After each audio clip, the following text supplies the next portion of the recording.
So, last time I said that I was going to take a look at Twin Peaks, but I underestimated the length, much like your mom.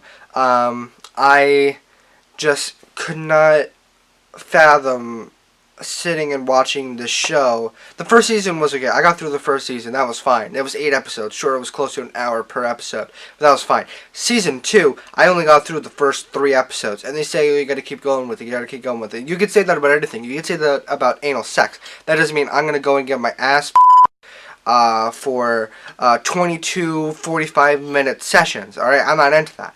I'm not going to do that.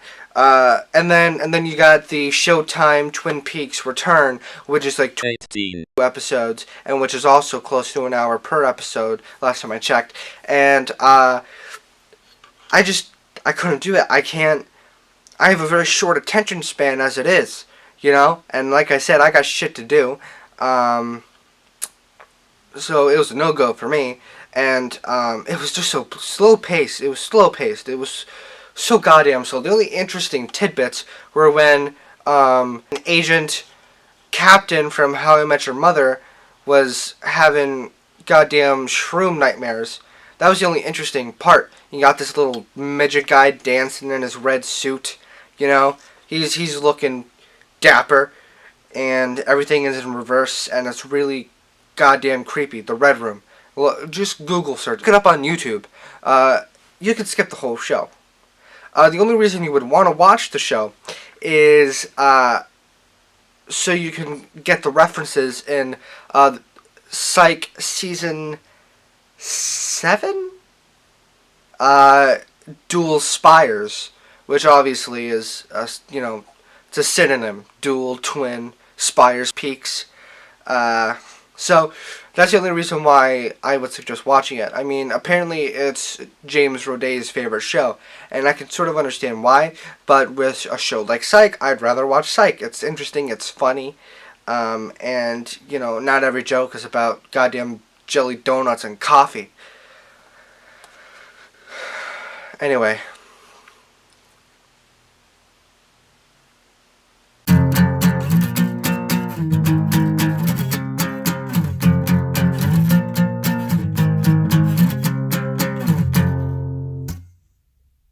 Welcome back to the only show on the internet that discusses the time that Ronald Reagan thought that we could build a Death Star.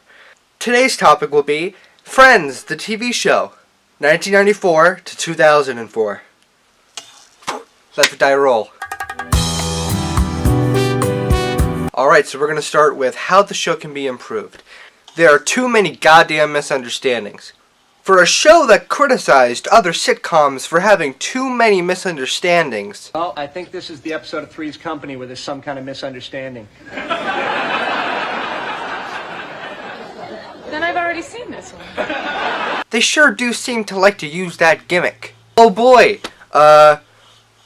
shit. I thought that Joey proposed to me, and I thought that Ross proposed to Rachel, and oh no, I thought that that the kid already knew that he was adopted. Let me f***ing ruin Junie from Spy Kids.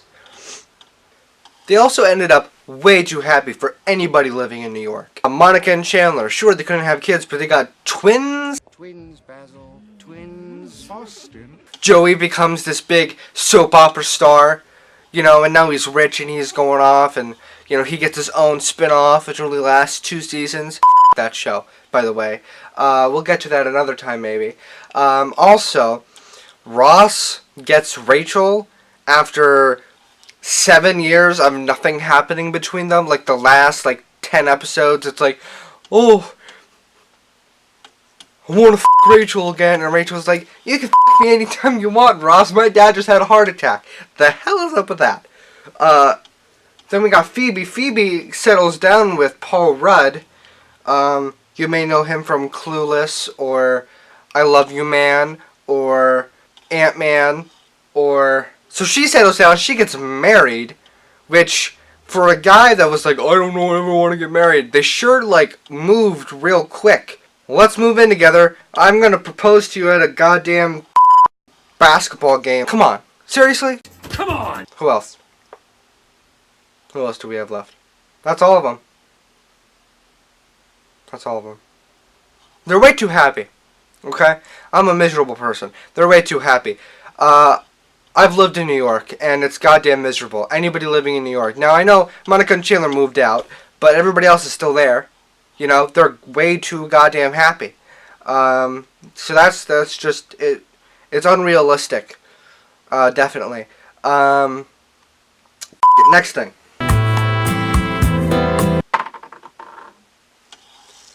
Alright, so a sketch or a remix. Cue it. Do it. Let's do this. What do you got there? What do you got there? What do you got there? Just cut me a little sliver. A little bigger. Just cut me a little sliver. A little bigger. What do you got there? What do you got there? What do you got there? Just cut me a little sliver. A little bigger. Just cut me a little sliver. A little bigger. Bigger. Bigger.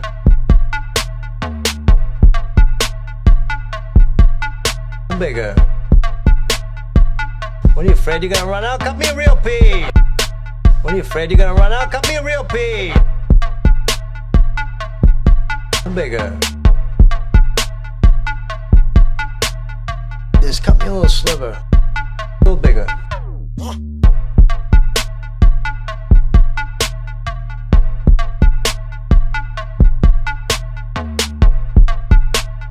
Friends is one of my favorite shows.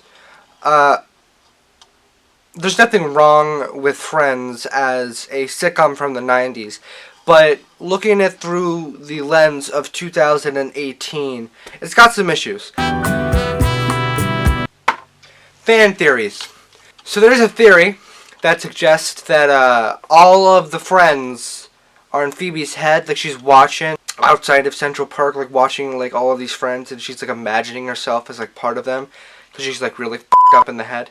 And I don't know, it's possible, it's plausible. With Buster Stamp, plausible. The whole thing is very unrealistic, so you can't give it too much. Can't give it too much shit, as I was saying before. Other fan theory. Another fan theory suggests that there's an NBC shared universe, you know, like Marvel, but with NBC shows. So it's Friends, it's Mad About You, and it's Seinfeld, because Phoebe's twin sister is a waitress at the restaurant in Mad About You, and it's explained in Seinfeld that Kramer's leasing the apartment from a character in Mad About You. I've never watched Mad About You. I don't give a f*** about Mad About You. But that's the theory. I think it's plausible, but there's many plot holes that would suggest otherwise. So I'm not going to get into it here because I don't have time because I got shit to do. So that pretty much wraps it up. Next TV show review. The next one will be Tenacious D, the HBO show miniseries. That's the next one. That's the next one I'm gonna do. And that's what I've decided.